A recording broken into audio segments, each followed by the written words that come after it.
Hello everyone and welcome back to the channel.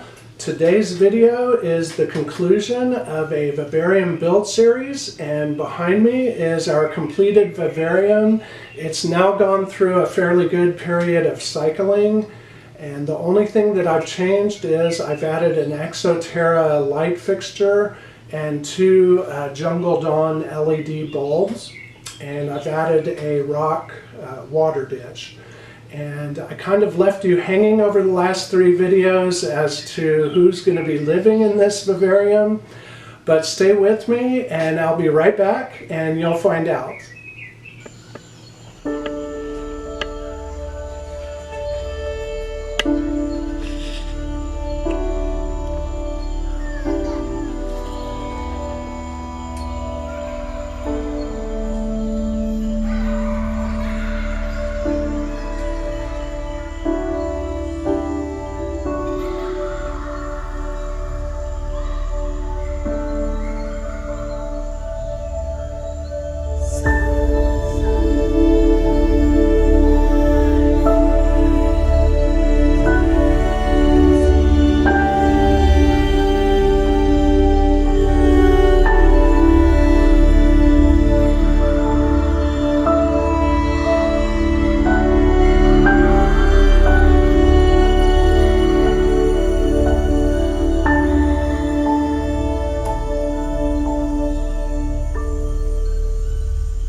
And we are back with my two tiger-legged monkey tree frogs, Basil and Parsley.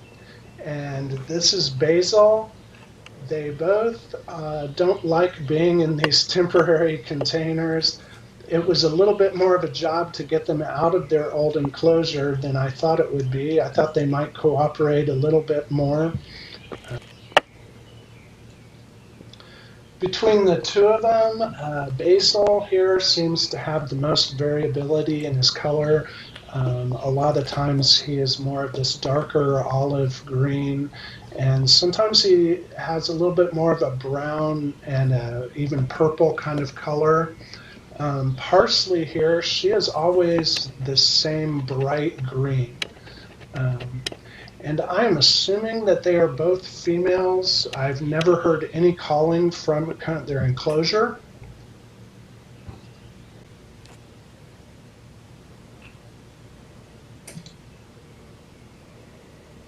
Their distinct individual personalities. Parsley here is a much more chill frog. Even when they're out at nighttime, she seems to just take her time doing anything and moving very slowly. Basil, as you can see here, he just wants to get out of this container, but that's kind of how his personality is anyway. I think moving is stressful, even for people when we move to a different house. So I'm sure they really wonder what's going on right now, and I don't want to stress them out too much.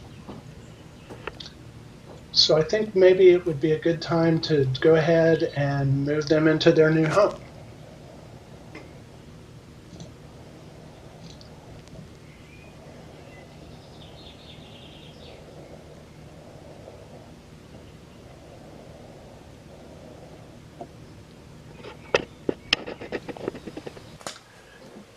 Tiger-legged monkey tree frogs are native to the Amazon rainforest, and they are nocturnal and they sleep all day long, but at night they are very active and they use every bit of their enclosure.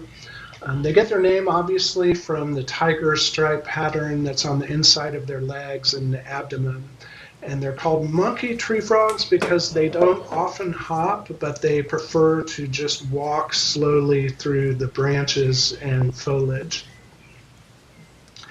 And they are part of a genus called Phylomedusa, which is known as the waxy tree frogs, and that's because they will secrete a waxy substance and rub it all over their bodies to help them from drying out. So they can tolerate a little bit of a drier environment, but that doesn't mean that you want to let them dry out. I mist these guys' enclosure every morning and every evening, and they really need a humidity level of around 60 to 70%. And as far as temperature goes, they do fine in a temperature around the mid 70s to 80 degrees, but an excessive amount of heat can be very bad for them. I keep the temperature in my house around low 70s, and with all the lights and heat sources in this room, it stays closer to the mid 70s, so it's just right for them. They're actually available as captive bred every now and then, but they can be hard to find. So most of the ones that you'll find will be imported. And as far as enclosure space goes, they do find in groups. You can keep as many of 6 of these in a 20-gallon enclosure. So for just these two guys, this 18 by 18 by 24 is going to seem like a wonderful mansion.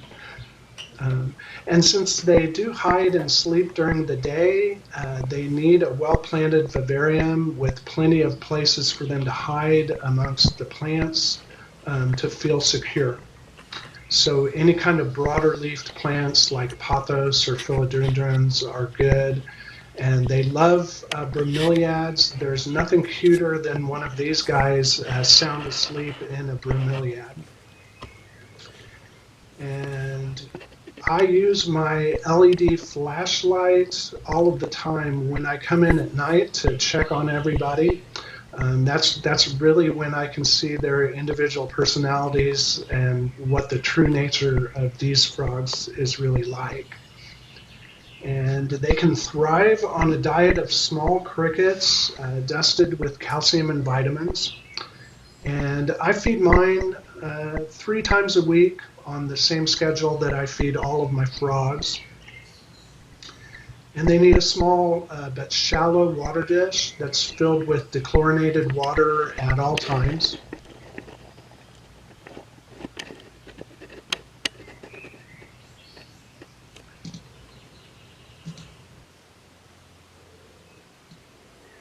You might notice that I'm wearing gloves, and that's not so much for my protection as it is for the frogs' protections.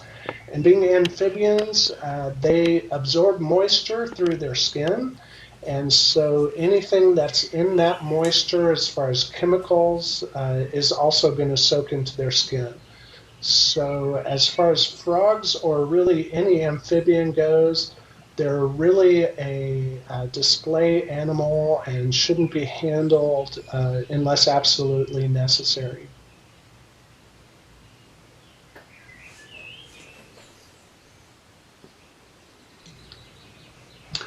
I think one of the things I like about these particular frogs more than anything is that they don't tame down like other reptiles and amphibians. I mean, my dart frogs are almost as docile and friendly as a leopard gecko, but these frogs are more reclusive and independent, and it just, to me, makes them seem that much more magical and mysterious, and I never cease to be fascinated by them.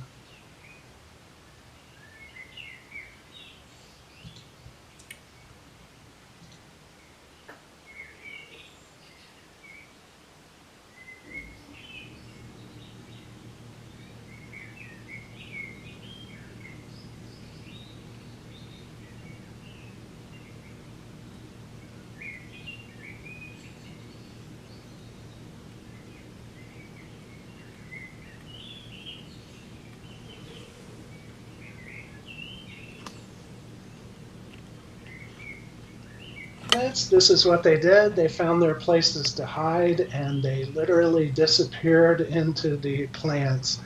And I'll be doing an update in the future to let you know how they're doing and how this vivarium is doing. And I'm sure once they settle in, they're going to love their new home.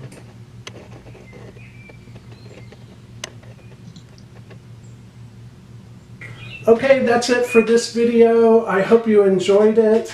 I hope you learned something. If you did, do me a favor and hit like and subscribe, or ring the notification bell if you'd like to be notified when new videos are available.